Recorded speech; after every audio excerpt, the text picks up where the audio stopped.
Good afternoon and good evening, everyone. I am Kandagraj. On behalf of AD Instruments, I would like to welcome you all, and also our guest speaker, Dr. Anuradha from Shastra University. So, our today's webinar title is Microphysiological Systems, the next frontier of precision medicine. So, before proceeding, I would like to give a brief introduction about Dr. Anuradha.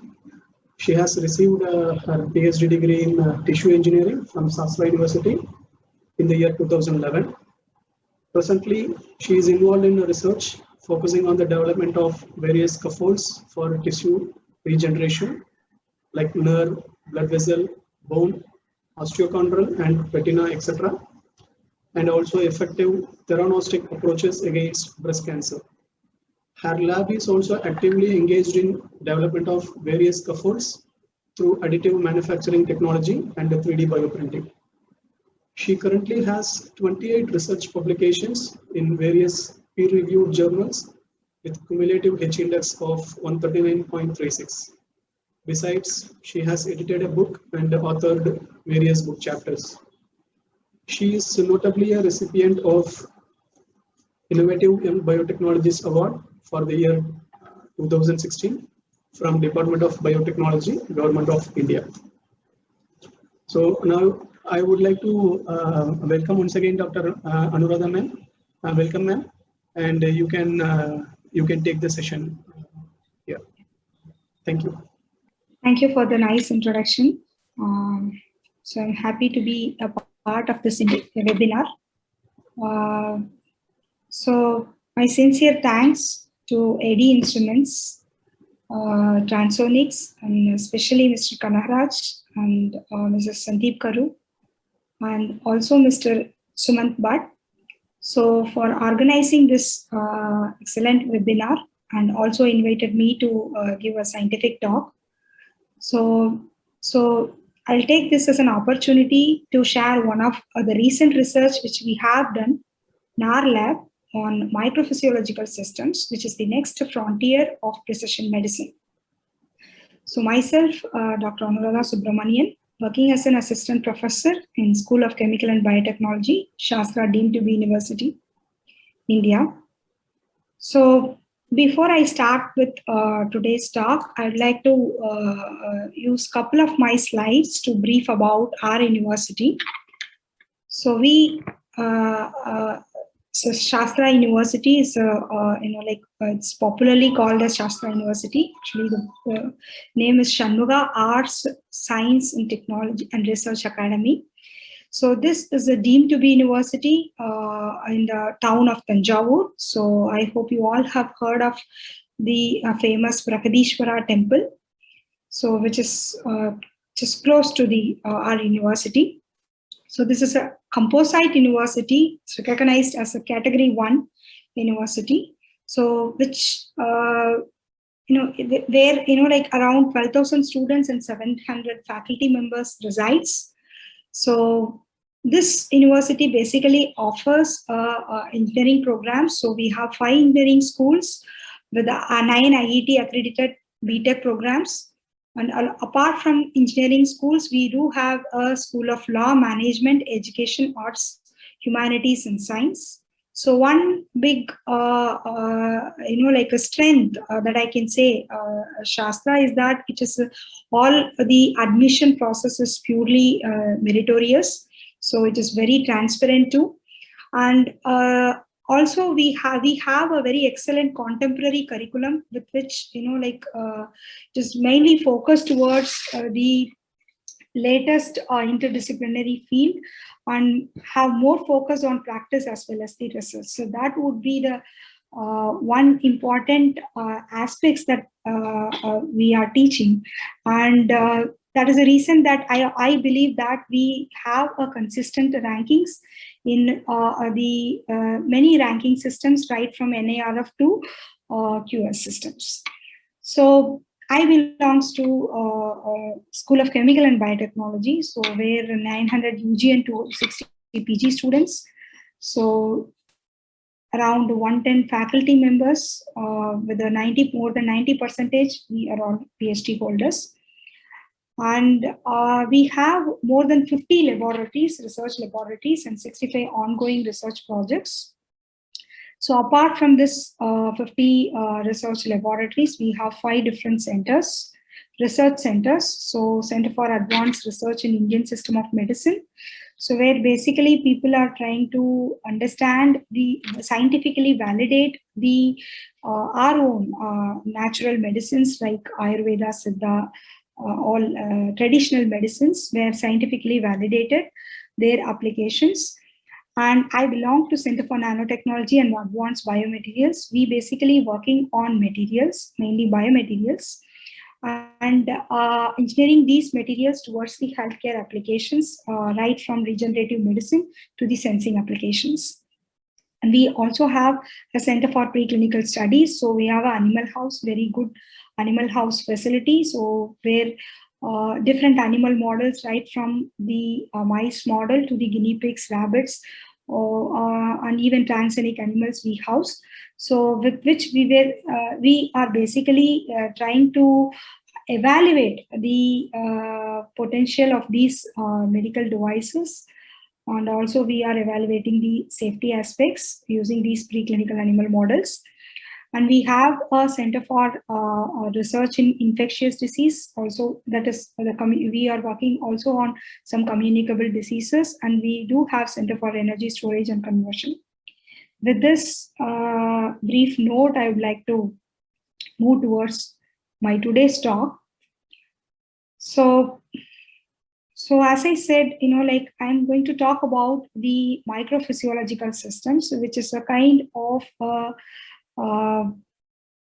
system which is inbuilt in the lab, which have the ability to replicate in terms of geometry as well as the physiological function of the native system. So before I talk about their applications in healthcare, so I would like to move upon the recent statistics. So who estimates the top 10 leading causes of global death, in which we could see 7 out of this 10 were found to be non-communicable disease. So again, when you deeply looked at this graphs, where we found that this cardiovascular disease are the biggest killer of, like I can say it's a world's biggest killer. So this cardiovascular disease, because this basically occupies, this basically occupies first few positions. So where this predominantly kill around 51% of all global deaths. So that is what I said, this is a world's biggest killer. So, also, because of this reason, we at Shastra University focus on this cardiovascular disease. So also, you must see there are around 17.9 million cells were estimated to die every year from cardiovascular disease. That accounts for around 31% of the global death. According to American Heart Association, again, you may see that this rate is expected to grow more than 23.6 million by 2030. So the same statistics or the same scenario is existing in India, where people have estimated to increase the death due to heart disease by 2.3 crore by 2030. So this is the major reason for us to, move on. So we also try to focus on this particular disease, since it is one of the leading cause of global death, and this trend is predicted to continue for the foreseeable future. As we all know that this cardiovascular disease is a disease which affects both heart and the blood vessels. In fact, this is characterized mainly the obstruction of the blood flow. So that is majorly because of the buildup of the lipid layers, or I can say it's a fatty deposits inside these arteries, or there must be some kind of an increased rise of blood clots. So these are the two major reasons by which you could see there is a disturbance in the blood flow that would potentially affect the heart functions. So this is the disease which not only affects the heart, but it also affects the other organs. Like this extends to other organs like brain, kidney, even eyes. So on the brief note, we could understand that the flow pattern of the blood, I could say the pattern of the flow are the one which maintains the healthy functions of heart, not only the heart, also the other organs too. So the maintaining the blood flow, or you have to restore the blood flow when it is blocked either by the plaque or by the thrombosis. So this is the most important thing needs to be addressed in order to enhance the quality of the patient life, as well as to reduce this expected mortality rate. So coming to the common strategies which has been followed for blood flow restoration. So there are so many procedures. So one such procedure is the balloon angioplasty. So this is a procedure where they have inserted a tiny tube along with the balloon into the region where exactly the plaque formed. And once it is in place, where the doctor used to inflate the balloon so that this inflated balloon can push these lipid plaques outward against the arterial wall. Thereby, they actually, widens the artery and restores the blood flow. So this is one such procedure usually used to remove the plaque formation or the formed plaque. So this is so though this procedure is used clinically, there are many limitations. One such limitation is the restenosis. So the restenosis is nothing but that these arteries will be blocked again after after a few months of this angioplasty. So for the long-term benefit, people prefer to go for a vascular grafts. It may be either from a biological grafts or a synthetic grafts. And these grafts is mainly used to reroute the blood around the artery. And majorly autografts becomes the gold standard approach to reroute this. And especially it is useful for small diameter applications, where veins is going to be the preferred choice. So this is mainly because, this biological grafts where there is a presence of native endothelium, and this offers a very excellent anti-thrombogenic surface. So we could avoid the thrombus formation when it is being used for the blood vessel application. So this is the major reason why people prefer to go for biological grafts. However, in 30% of the patients, suitable vein is not available. In addition to that, even when the vein is available, the performance of these veins in high pressure arterial site is unsatisfactory because of the mechanical mismatch. So you could see from this cartoon, the thickness of the artery is different from the vein. So the arteries is basically thicker, which is designed in a way to withstand the higher pressure experienced by the arteries. So now what we are doing, we are trying to replace these arteries with a piece of vein. So this will eventually leading to many complications. So one such complication is that there must be the intimal hypoplasia and accelerated atherosclerosis, that again trying to disturb the blood flow. So there must be the obstruction of blood flow again. So consequently, we must have to go for a revascularization procedure. So after the initial surgery, after a period of a few years, but this procedure is inherently limited because of the non-availability of these saphenous veins. So now you imagine when the arteries or veins are not available, it may be either due to anatomical limitations or pre-harvesting procedure or even disease progression. So we must have to go for synthetic grafts. So there are so many synthetic grafts commercially available. So expanded polytetrafluoroethylene grafts, Dacron, polyurethane grafts. So this is being used because of the reason that it has a very excellent tailor-made characteristics. It is also equally biostable. So for that reason, people prefer to use the synthetic grafts for the vascular applications to just to reroute the blood around the artery. Thereby, they are eventually maintaining the heart functions. However, the use of these synthetic grafts for small diameter applications demonstrated poor patency rate because of certain limitations like thrombogenicity, because they do not have any native endothelium to offer the antithrombogenic surface. And this will eventually increases the neointimal thickening, and there is a chances of getting infection, and there are always a risk of a carcinogenicity of when we use this for a long-term application. So these are some of the limitations actually limited the use of the synthetic grafts too. So on the whole, we can understand that the available grafts showed a very poor patency rate due to the intimal hyperplasia and thrombogenic issues.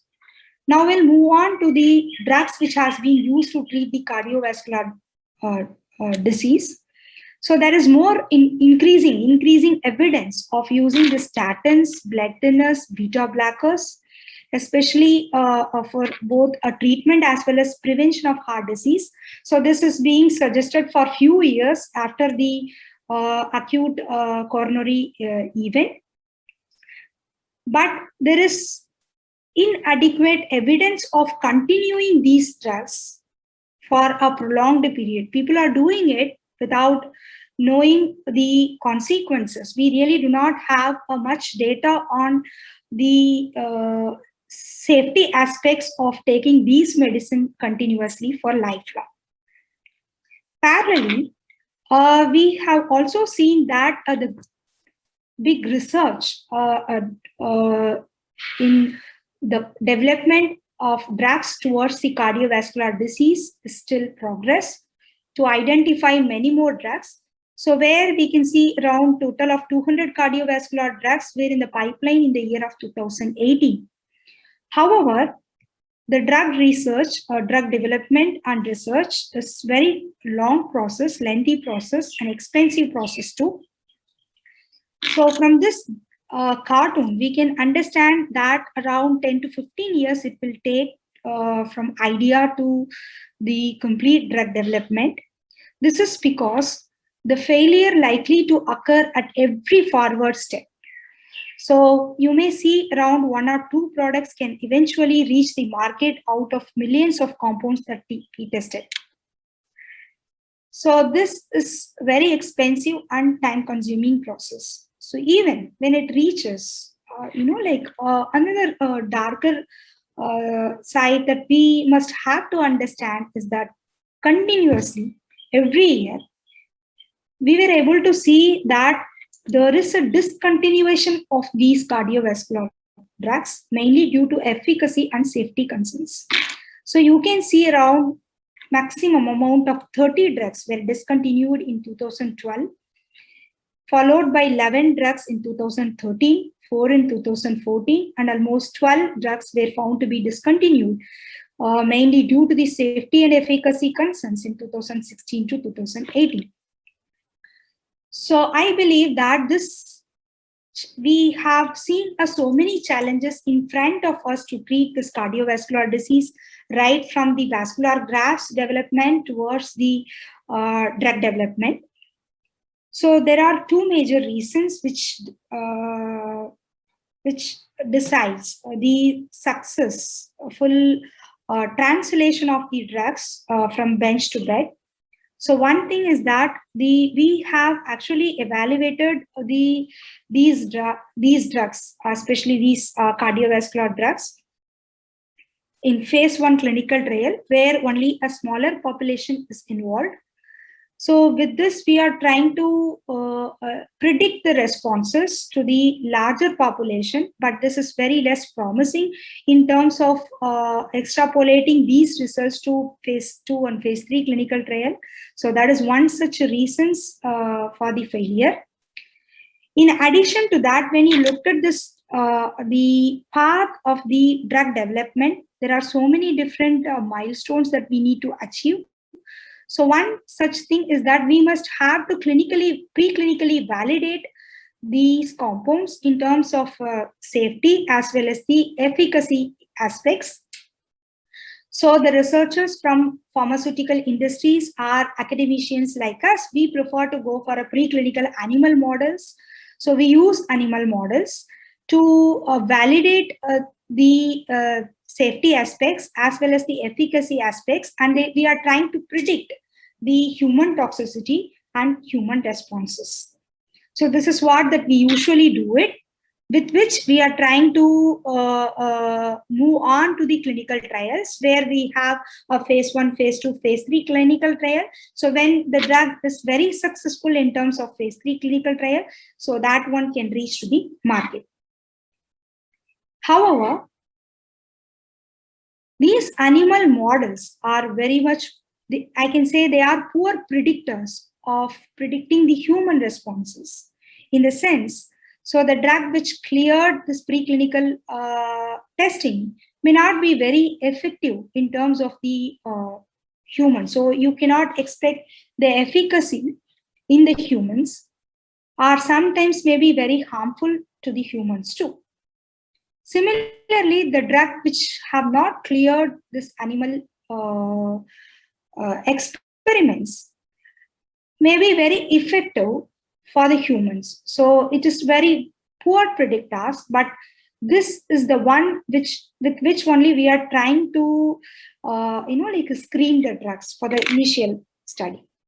So what exactly that we require? We need a model which has to be physiologically accurate, so close to the human, with which only it is possible for us to predict the human responses in a better way. So we must have a suitable model system to predict the human responses better than the animal models. So one such systems would facilitate us to identify the actual potential of the drug, and we can even identify the target individual too. So this is called as a precision-driven medicine, and this precision-driven medicine will facilitate us to go for a tailor-made medical treatment to a individual characteristics of the patient. So since not all the drugs are very effective against all individuals, so that with this we can personalize the treatment. So this is the one big advantages that we will get when we go for this kind of a precision medicine. So with this, it is also with this kind of a human equivalent model system, it is possible for us to cut down the expenses incurred during the development of the drugs, and also we can minimize the time taken for the clinical translation of drugs. So because we have a better predictor system which would potentially facilitate us to identify the safe and effective drug for the specific diseases. So one such laboratory intervention is the microphysiological system. So this is with this basically what people are trying to create the inherent complexity of the native geometry. You could see how effectively they are trying to create the complete vascularized structures with the very complex branches. And also this structure should also possess a physiologically equivalent responses. So we must have to create not only the biomimetic geometry, also we must have to take care of the physiological response of these tissues. So this is a way that people are trying to create in the lab at par with the human, so that Using this as a model system, we will be able to test the drug in terms of safety aspects as well as the efficacy aspects. That would be a better option to predict the human responses. So this is basically a straightforward technique and more convenient than the animal models, and can predict the human response better than the animals. So we'll be able to bring out a primary function of the tissues or organs, with which it is possible for us to evaluate the toxic responses or the responses of these. You can even induce the pathophysiological condition in these models, and you can test the drugs to understand its efficacy against these treatment of these diseases. So this is a way that the microphysiological systems evolved. So as I said, this microphysiological systems are the one where we have to really create the biomimetic structures. So here I am going to talk about the blood vessels, because as I mentioned that this is the disease which affects not only the heart, also affects every organs. So this is basically the disease which involves the obstruction of the flow. So people are trying to recreate the structures both anatomically as well as the physiologically. There are many ways by which people are trying to create the models. So one such approach is that the 3D bioprinting. So where they have used a collagen glue which are mixed with the cells, and this was dispensed as a rod-like structures along with the agarose. So this agarose rod is acts as a template. Then after a period of a time, they actually allowed the cells to fuse together. So once the fusion process was completed, so it naturally takes around 3 to 4 days, after which they are removing these template rods, so which are in the blue color, have been removed off. So by the way, they were trying to create a perfusible constructs. So this is a way that they are creating this complex layered by layered architecture of these blood vessels. So another interesting approach where they have used a scaffold-free technique. So they use a cell spheroids, and this was basically placed in an array of needles, and these array of needles were act as a template, and again they were allowed to fuse together. So once the fusion process was completed, so again it took around 3 to 4 days, they are trying to remove these needle arrays so that the perfusible conduit have been prepared using this particular approach. So another interesting approach what people have done, they have taken a pre-cross-linked ink which were mixed with the smooth muscle cells or fibroblasts, and which are dispensed or extruded through a coaxial needle in order to create this kind of a layer by layer structures as similar to that of the native. And this was dispensed into the rotating metal rod so that they'll be able to create a tubular structures, and allowed the filament to fuse together as similar to that of these two approaches. So again, it took around few days. Then they have carefully removed this metal rod, and by the way, they are trying to create a perfusible construct. So all these procedure where they are trying to create this intimal medial region of the blood vessels and perfusible construct too using this cell. So this is a way that they are trying to anatomically accurate model system where developed using different approaches. But one thing that must be noticed with these techniques, they need a template to create this perfused channels. So because they have to wind or they have to develop the constructs using these templates, and finally once the fusion process were completed, they were trying to remove these templates. So another interesting approach is that the microfluidic chips. So people are trying to create a stretchable microfluidic chips, and these chips were impregnated with the cells. Primarily they have used a HUAX cells, And this is mainly the model system to model the in vivo physiological blood vessel responses.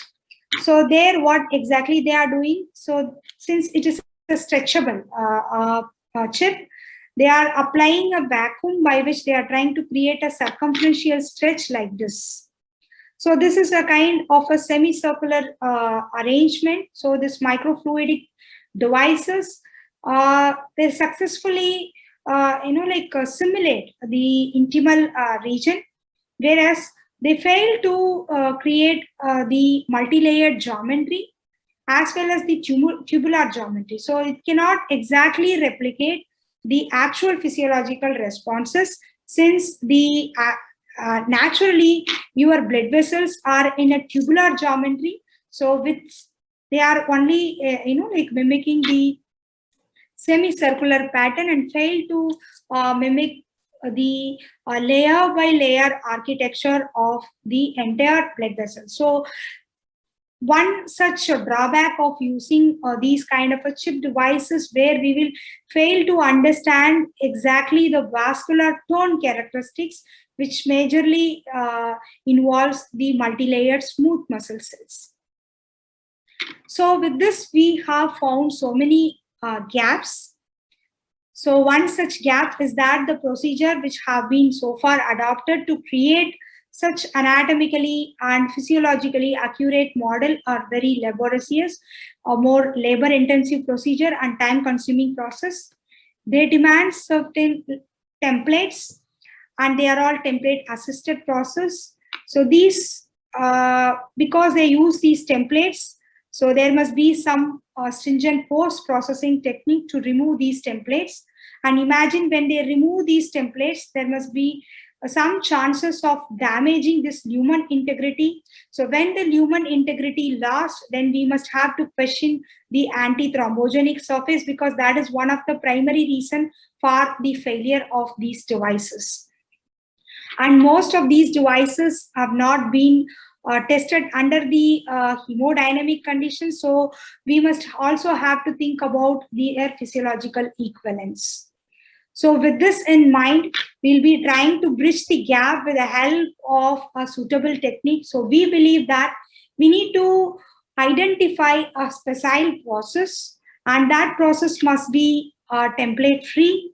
So with which we do not require any template, so that we could avoid the stringent post-processing technique, and we can preserve this lumen integrity. Thereby we can preserve this anti-thrombogenic property of the lumen. So the process must be very rapid, and in fact, it has to be scalable too. And we believe that the process should also have a complete freedom in terms of controlling the dimension of the blood vessels, because blood vessels is a tissue which is very unique, where the diameter of these tubes may vary depending upon the anatomical location. So we must have to identify a process, and the process, how well it have the ability to tailor-made the dimension. So this is more important. And on the whole, we wanted a product or a model that would be more anatomically and physiologically equivalent to the human. So this is what is the basic idea that we focused after considering the challenges that I have listed out in some of my first few slides. So we identified a facile process. We named this as a PET writing process, because with this video we could basically understand we just require a small wet bath. With this wet bath, we will be able to create a perfusible structures without any template. And these, we have some customized ink, and we have a customized bath. Now we just introducing these inks into these bath. So with this, we'll be able to create the tubes of any length. So you can see the minute we introduce will be able to create the structures of any length. This is more perfusible in nature, and these structures can be, this process must be very rapid and scalable too. So we need a couple of minutes to create these structures.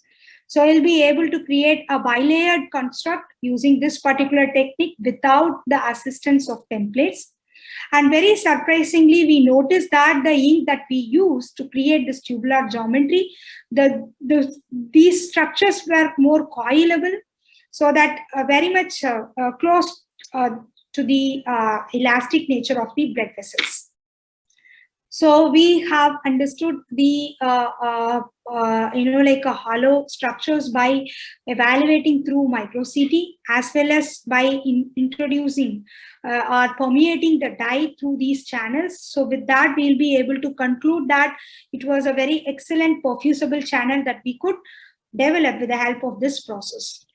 And also, surprisingly, we understood that we have a very excellent tailor-made characteristics, like, with this process, we'll be able to reduce or increase the dimension. So we can modify the diameter, both internal and outer diameter of the tubes, and we can go up to any length of the tube. So this is another interesting fact about this particular process. So one big advantage of going with this particular process, so the emerging 3D bioprinting applications, where we basically have a skewing problem, right? You cannot stack the inks beyond certain length. So whereas this is a procedure, with this we'll be able to create the tubes of any length. So this is another interesting advantage, and which do not require any sophisticated instruments. So which with the ink as well as the small bath is more than sufficient enough to create the complete structures. As I mentioned, that this is the system that we are trying to develop should have an anatomical accuracy. So we would like to evaluate the geometrical structures, how far it is very close to your the aorta. So we just take the rat abdominal aorta and we decellularized it after getting the animal ethical approval. So we harvested and decellularized it. And these are some of the electron micrograph pictures. From this, we can not see a much difference between the abdominal aorta as well as the bilayered construct that we developed. So you could see the morphologically both are similar. And very surprising fact is that as this process provide complete freedom to control these diameter as well as the thickness. So we'll be able to reach the we can create the tubes of any diameter and any thickness. As with this, it is possible for us to create the structures of very close to the human arteries. Since it is not only the question about the anatomical accuracy, it is also a question about the perfusion characteristics. So we have done a small experiment to confirm its ability to perfuse the dye. So where you could see the dye, when I allow to introduce permeate through one end, it can easily move to the other end without any leak or without any block. Since we basically expected that since this process is very rapid, there must be some chances of having some leaky or some kind of a block would be possible. But surprisingly, we noticed that there is no specific block or even leak was observed throughout the tubes. So when we permeate the dye from one end of the tube, it can move to the other end without any diffusion or in fact without any leakiness. So this clearly indicates the very excellent perfusible characteristics of the tubes as well as the strong integrity of the layers, because we haven't found any specific diffusion characteristics. So after which, what we have done, we just wanted to connect this tube into a flow loop setup, and we are trying to allow the fluid with a flow rate of maximum flow rate of 30 ml per minute for 12 hours. We have done this experiment for 12 hours to just understand whether will the tube sustains the ability to permeate these liquid without any leak. So we were successfully fabricated such structures which have the ability to allow the liquid to pass through without any block or without any leak continuously throughout the study period. So the next important characteristic is that most of the synthetic grafts which actually failed because of the compliant mismatch, because they are very rigid. So they really do not have the ability to stretch and like a recoil. But conventionally, when you looked at all your native blood vessels, they have the ability, their wall will have the ability to expand and relax when it experiences the pressure. So they must have some kind of elastic characteristics. So we just wanted to understand whether the tube that we developed have the ability to withstand the tension to till what extent that it can extend. So this is a way that we wanted to stretch the tube both longitudinally and circumferentially. So by the way, we will be able to understand the strength that it possesses. And in fact, this was pretty much higher than the values which are reported for the hydrogel constructs in the literatures. So that is not sufficient enough to claim this tube are physiologically equivalent without experimenting these tubes under the physiological condition. So thanks to Professor Palaniyappan Sethu, University of Alabama, so who have who really provided us such a wonderful simulated setup to mimic the complete hemodynamics of arteries. So we just tested the tubes with the setup that they provided. So with that, we were able to completely understand the physiological equivalence of these tubes. So this is the setup which completely simulate both physiological and pathological hemodynamics of arteries. Like we can simulate both hypotension, hypertension, and normal systolic and diastolic pressure. So this is comprises of a pulsatile pump, and we have a flow sensor and a pressure sensor, and we do have some resistance and compliance. So thanks to AD Instruments and Transonics for flow sensor, pressure sensor, and flow sensor, because we have used, had an experience of using both inline and clamp-on flow sensors, transonic flow sensors. So with this, we were able to exactly understand the flow behavior and what exactly the flow rate of the, what exactly the flow rate of the tube which experiences. And as such, we are more bothered about the pressure. So the pressure can be engineered with a desirable systolic and diastolic manner using this resistance and the compliance. So with the way that we were able to, so with the help of this flow sensor and the pressure sensor, we are trying to measure the force, the pressure which were experienced by the tubes as well as the flow rate of the tubes. So this is a small video with which you will be able to understand when you introduce the liquid into this channel, you must be seeing the way that how usually our blood vessels respond when it experiences the pressure. They are trying to contract and relax. So this is a way that you can see this. The tubes are trying to stretch when you looked at under microscope. So this has a very excellent compliance, very similar to that of the blood vessels. And this is a way, using these setups, we have actually tested the compliance of these tube that we have developed. So where we actually subjected the tube into a normal systolic pressure like 120/80.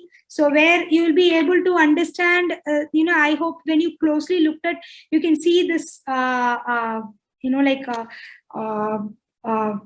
beating video where, the tubes which is present there, when it experiences the flow or a specific pressure, they are trying to contract and relax, a wonderful compliant properties with which it has.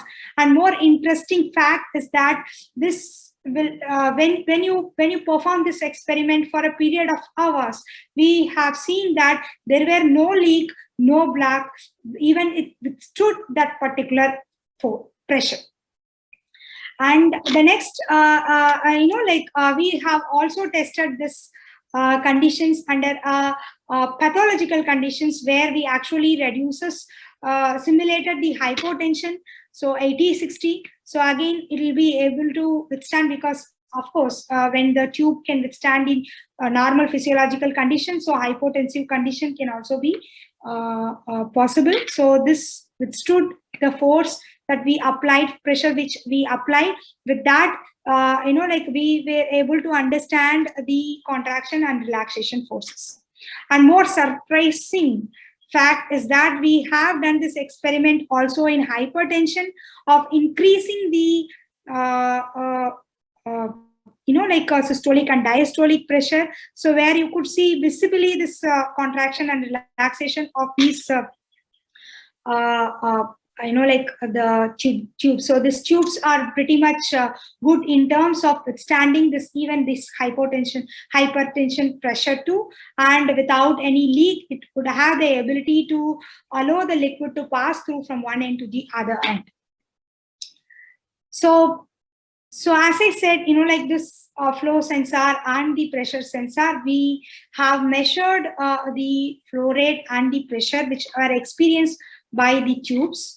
So we have plotted, a graph, pressure versus time, where you could see the range that we can get, similar to that of the sinusoidal hemodynamics. We were also able to simulate the sinusoidal hemodynamics using this setup. So once again, my sincere thanks to Professor Sethu in this regard.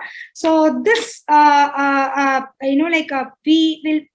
we're able to simulate the exact human conditions in order to evaluate the physiological equivalence of the blood vessels. So with which we are trying to evaluate the wall shear stress, because we have to understand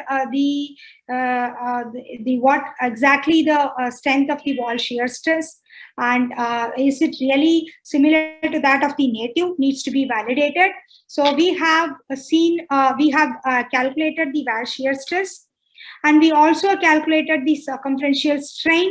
So this strain, how much it is. So again, you can see the sinusoidal curve, very similar to that of the native arteries. So most surprising fact is that when we tabulated all the values, we must understand, we understood that the strain which were experienced by these tubes were very much close to the native, because it is in the range of normal range. And even this pressure, which is wall shear stress, which were experienced by the construct, is also under the normal range of the native artery. So this is a way that we conclude that the the tubes that we developed are physiologically equivalent to. But what exactly was missing here? It was something cellular tube, so that we don't have any cells as such. But as I mentioned, the biological grafts always, the native arteries, they have a sustainable solution in terms of providing the blood flow without any obstruction, without inducing any thrombus formation, without increasing this thickening of the artery. So these are all because of the function of the respective cells. So when you looked at, you can see that there is a monolayered endothelial cells present in the lumen, which basically offers the antithrombogenic surfaces. So thereby continuously we'll be able to get this antithrombogenic property, and followed by a multi-layered smooth muscle cells, which is present in the medial layer, which would have the ability to contract and relax. That is the primary reason for the excellent compliance nature of the blood vessels. So to simulate that, we have also evaluated this process feasibility in terms of like integrating the layer specific cells. So where we found that the cells can be integrated at every layers. Like you can see, this is a red color is actually a QX cells, endothelial cells, and it was layered in a monolayered geometry, and we were able to impregnate the smooth muscle cells, and here we have taken a human aortic smooth muscle cells, which has a multi-layer geometry. So at this scale, where you could see a monolayered endothelial cells and the multi-layered smooth muscle cells, and this is the tubes where you could see interlumen is basically monolayered cells, and it was completely and which surrounds the multi-layered smooth muscle cells. And we have also tested the immunomarkers of to understand its functional characteristics, where you can see the CD31 is specific to endothelial cells and alpha SMA for smooth muscle cells, and we successfully identified the process, and this process must be very rapid, with which it is possible for us to create the structures as close as our native geometry, and also the material that we developed would have the ability to provide the physiological characteristics to the tubes. So this is a very excellent system, can be used as a microphysiological system for any drug testing or any toxicity assays, which would provide a better human, you can predict in a better way, the human responses in comparison with the animal models. But we also extend this research to some extent, where we really, it's a very good thing that can suggest this as a model system, as a microphysiological system for testing the drugs.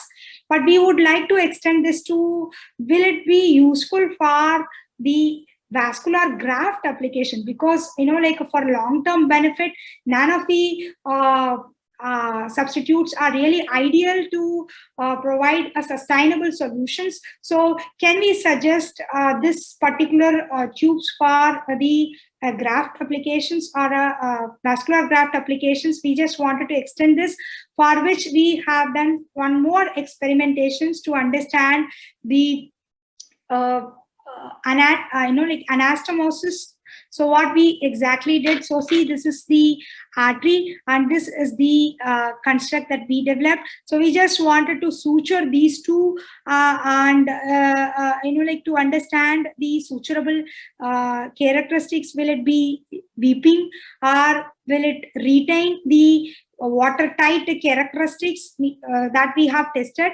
And we also have done some sutureless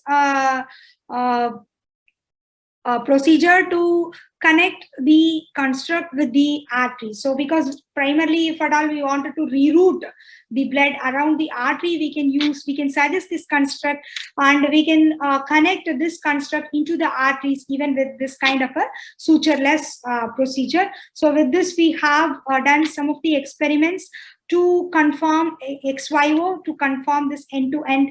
We evaluated this end-to-end anastomosis, and we also have wanted to evaluate how effective the region, in terms of providing this water tight characteristics, have been finally identified by just, this is a artery, and this artery is connected to the construct that we made, and we are just trying to allow the solution to pass through. So where you will be able to see this, like contracting and relaxation function of the tube, and we could also see there is no leak in these regions too. So this clearly indicate that this can also be suggested for the grafting applications, but still needs to be explored. Like we must have to do some experimentations to understand their in vivo behavior too. So to that we actually understand the hemocompatibility and other interesting important characteristics which are required to suggest this material for the in vivo applications. We did, and we have got a very excellent results. Due to time constraints, I was unable to explain all those results here. So we are now, like we can say that this kind of a systems would have a better have more advantage in terms of taking this into a grafting applications, or this can be used as a microphysiological system with which you can test the drug potential as well as the safety concerns. So with this, I'll conclude my today's talk, but like I must have to acknowledge all my supporters. Otherwise, like I failed to complete this whole talk. So the first foremost thing that I have to thank Shastra University for providing very excellent infrastructure. So I can say, so most of the experiments that we have done at Shastra University, and we have a very excellent world-class infrastructure to do all the experiments. And thanks to Shastra and our management, Honorable Chairman, Vice Chancellor, and our Director, Center for Nanotechnology and Advanced Biomaterials. And I must have to thank all the funding agencies, like Department of, so this is the work which have been done, with a financial assistance given by the Department of Biotechnology for the Innovative Young Biotechnologist Award. So I must also thank the other like funding sources, Department of Science and Technology and Indo-US Science and Technology Forum. And I must have to thank my collaborators, Professor Palniyappan Sethu, Professor Sangamesh Kumbar. So mainly Professor Palniyappan Sethu. So without him, it is impossible for us to understand the real potential of these particular tubes under hemodynamic conditions. So thank you very much, sir. And my talk would be incomplete if I fail to acknowledge my students. So I must have to thank all my graduate students, and a special mention to Ms. Amrita. So this is a work that I have presented today is actually Amrita's work. So thank you, Amrita. So one more clipping. With this, I'll conclude. So thank you very much. And this is a tube which we have developed using the technique that I mentioned. So you can understand the length at which it is possible for us to create the tubes. And you can also see that there is a very excellent flow of the liquid without any break, without any leak, without any block. So thank you very much. Thank you. And also I must have to thank IIT Instruments for giving this opportunity to share some of the research. Thank you, sir. Thank you so much, ma'am. It was very wonderful. I think the ending is really shows how hard your work is. So, and you have covered everything. So the importance of cardiovascular diseases, why we need to understand cardiovascular diseases. As you said, this is the killer disease now. So thank you, ma'am. I hope your talk will inspire many of our scientists, and we can have they will all work towards a better world tomorrow. Thank you, ma'am. If any of the participants have any questions, we can have some time. Anybody? There is no further questions, I think. It was very clear, I think. Yeah, thank you. Thank you. I must have to welcome you all to Shastra University. So please do come Shastra University. And we are also working very excitingly with other areas of research too. So thank you for providing such an opportunity. Thank you. Thank you. A special mention to Mr. Kanagaraj sir. So thank you very much. And also very wonderful you all have organized. Thank you, ma'am. So for you have taken a long effort to communicate with me and our audio or all testing and everything. So thank you so much. My pleasure, ma'am. It was very nice session, very informative and nice session by you. I think every one of us have been delighted by the talk and information that you have shared with us today. Yeah, and with this, I would also like to thank all our participants who made it possible to present here and make it a successful show. I hope you also have understand and enjoyed the session like we did. So thank you everyone for joining us today. Hope to connect with you next time soon in our next upcoming webinar. Okay, thank you, ma'am. Thank you once again. Thank you. Thank you.